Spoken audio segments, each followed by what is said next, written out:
ബാവലി റേഞ്ചിൽ കാട്ടാന ബേലൂർ മഗ്നയ്ക്ക് വേണ്ടിയുള്ള തിരച്ചിൽ തുടരുകയാണ്. റേഡിയോ കോളർ സിഗ്നൽ ലഭിച്ച ഭാഗത്തേക്ക് വനംവകുപ്പ് സംഘം തിരിച്ചിട്ടുണ്ട്. കുങ്കിയാനകളെയും സ്ഥലത്തെത്തിച്ചിട്ടുണ്ട്. ഇന്നലെ കാട്ടാന ആക്രമണത്തിൽ കൊല്ലപ്പെട്ട അജീഷിന്റെ വീട്ടിലേക്ക് നിരവധി ആളുകൾ എത്തിക്കൊണ്ടിരിക്കുകയാണ്. പടമല അൽഫോൻസ പള്ളിയിൽ 3 മണിക്കാണ് സംസ്കാരം നടക്കുക. സജോ ദേവസ്യ വിവരങ്ങളുമായി ചേരുന്നുണ്ട്. ഒപ്പം തന്നെ അരുൺ പാറയ്ക്കൽ വിവരങ്ങളുമായി ചേരുന്നുണ്ട്. അരുൺ പാറയ്ക്കൽ അജീഷിന്റെ വീട്ടിലാണുള്ളത് എന്ന് മനസ്സിലാക്കുന്നു. അജീഷ്, വളരെ വേദനാജനകമായ സംഭവമാണ്.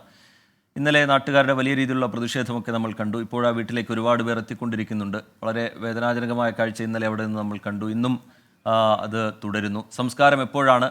അവിടെ നിന്ന് പങ്കുവയ്ക്കാൻ കഴിയുന്ന വിവരങ്ങൾ എങ്ങനെയാണ് അരുൺ? വയനാട് ജില്ലയിലെ പല പ്രദേശങ്ങളിൽ നിന്നും ആളുകൾ ഈ അജീഷിൻ്റെ വീട്ടിലേക്ക് ഒഴുകിയെത്തുന്ന ഒരു കാഴ്ചയാണ് നമുക്കിവിടെ കാണാൻ സാധിക്കുന്നത്.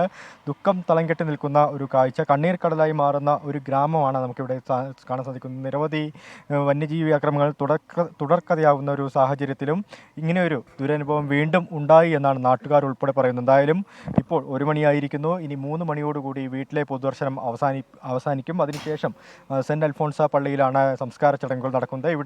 വീട്ടിൽ നിന്ന് ഏകദേശം 1 കിലോമീറ്ററോളം ദൂരം പള്ളിയിലേക്കുണ്ട്. അവിടേക്ക് വിലാപയാത്രയായി അജീഷിൻ്റെ മൃതദേഹം എത്തിക്കും. തുടർന്ന് അവിടെയായിരിക്കും സംസ്കാര ചടങ്ങുകളൊക്കെ ഉണ്ടായിരിക്കുക. ഇപ്പോൾ വൈദികർ, ജനപ്രതിനിധികളും ഉൾപ്പെടെയുള്ള പൊതുപ്രവർത്തകർ ഉൾപ്പെടെയുള്ള നിരവധി ആളുകൾ ഇവിടേക്ക് അജീഷിൻ്റെ വീട്ടിലേക്ക് എത്തുന്ന ഒരു സാഹചര്യമുണ്ട്. രാവിലെ 9 മണി മുതലാണ് പൊതുദർശനം ആരംഭിച്ചത്. പൊതുദർശനം ഇപ്പോഴും തുടരുകയാണ്. റീജത്ത്, അരുൺ, 9 മണിക്ക് ആരംഭിച്ച പൊതുദർശനം ഇപ്പോഴും അവിടേക്ക് ഒരുപാട് പേർ എത്തിക്കൊണ്ടിരിക്കുന്നു. മറ്റ് സ്ഥലങ്ങളിൽ നിന്നുമൊക്കെ ആളുകൾ എത്തുന്നുണ്ട്. ഈ 3 മണിയെന്ന് നിശ്ചയിച്ചിരിക്കുന്ന സംസ്കാരത്തിൻ്റെ സമയം അത് നീണ്ടുപോകാനുള്ള സാധ്യതയുണ്ടോ അരുൺ?